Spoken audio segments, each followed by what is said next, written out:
Assalamu alaikum beta, how are you? Hope so everyone is fine by the grace of Allah Almighty. Beta, today we are going to discuss about chapter number 6. Its title is History of Pakistan, and today we are going to discuss about the agricultural reforms. Bhutto दौर में की गई ज़राई इस्लाहात. Agriculture is the profession of a majority of population in Pakistan to save the farmer from exploitation. Bhutto's government announced the following agricultural reforms. Pakistan की अक्सरियत आबादी का पेशा ज़राअत है.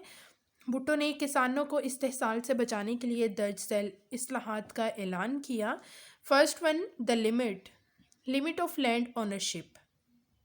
The limit of land ownership irrigated by the canals was fixed up to the 150 acres and the land irrigated by natural rains was up to the 300 acres.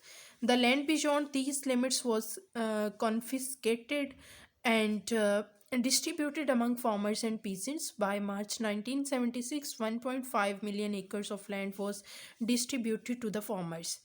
ज़मीन की इनफरादी हद मलकियत का तयन कैसे किया गया था?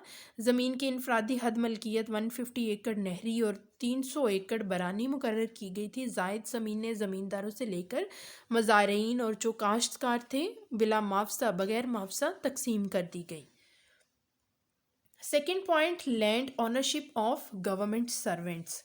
The land purchased by government servants during their services of 2 years after their retirement was limited up to 100 acres. The surplus land would be taken over by the govt. The army officers were exempted from this policy.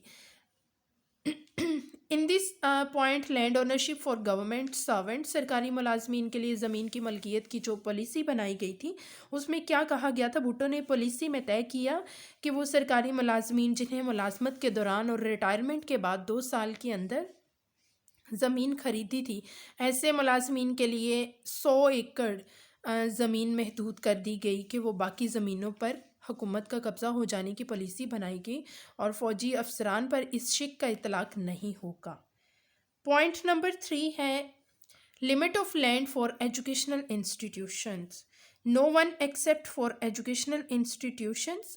Limit of land for educational institution, ज़मीन के हवाले से अगर देखा जाए तालीमी अदारों के लिए जो पॉलिसी बनाई गई थी, no one except for educational institutions was allowed to cross this limit of land. तालीमी अदारों यानी कॉलेजों यूनिवर्सिटीज़ वगैरह के अलावा कोई शख्स मुकर्रर हद से ज़ायद ज़मीन रखने का हकदार ना होगा. Point number 4, land and water taxes. मालिया और आबियाना की पॉलिसी. लैंड और water taxes. Only landlord would pay the land and water tax. The peasant would be exempted from it. Land and water taxes में क्या कहा गया था कि जितने भी मालिया पानी के और ज़मीन के और पानी के जितने भी टैक्सेस वगैरह होंगे वो ज़मींदार अदा करेंगे. मज़ारीन इस अदायगी से आज़ाद होंगे. Point number 5, no extra land for gardens and stables. क्या कहा गया था इसमें? No extra land was allowed for the life stock farms and stables and gardens. Farms के लिए, बागीचों के लिए जो एक्स्ट्रा लैंड है उसको अलाउ नहीं किया जाता. Point number 6, all hunting grounds were taken by the government. इसमें क्या बताया गया है कि शिकारगाहों पर हुकूमती कब्ज़ा हो गया. All hunting grounds except for those with the historical background were taken over by the government. तमाम शिकारगाहें जो थी हुकूमत ने अपनी मलकियत में ले ली, लेकिन तारीख़ी नौइयत की शिकारगाहें जो थी उनको मुस्तशना करार दी गई थी वो. Next point, landlords were not allowed to evict the peasants one sidedly. मज़ारीन की बेदखली का इम्तना. The landlords were not allowed to evict the peasants one-sidedly. Only those peasants could be evicted who did not give up अपॉर्चनमेंट्स और violated the rules. Bhutto दौर में क्या कहा गया था कि भुट्टो दौरे हुकूमत में मालिकान को एक तरफा तौर पर मज़ारीन को बेदखल करने के हक़ से महरूम कर दिया गया था. सिर्फ बटाई ना देने वाले کی خلاف ورزی کرنے والے یا مزارعین ہی بے دخل کیے جا سکیں گے۔ نیکسٹ پوائنٹ ہے fragments of the land were combined, اشتمال اراضی کی scheme.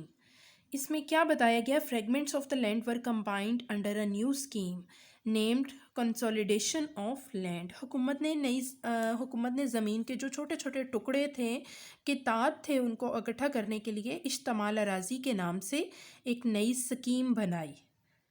Next point financial aid to support mechanised farming.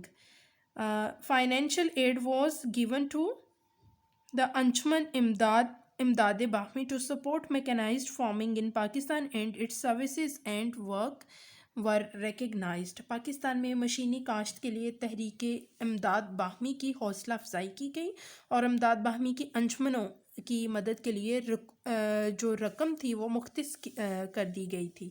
Point number 10 loan for agriculture machinery, زرعی مشینری کی خرید کے لیے قرضہ جات کی فراہمی۔ For the purchase of agricultural machinery like tractor loans were granted to the farmer and landlords on easy installments. وزیر اعظم ذوالفقار علی بھٹو نے کیا کیا کہ ملک میں ٹریکٹر اور دوسری زرعی مشینری خریدنے کے لیے کسانوں اور زمینداروں کو آسان اقساط پر قرضے دینے کی پالیسی بھی بنائی اور کسانوں کو ملک بھر میں آسان شرائط پر قرضے بھی دیے۔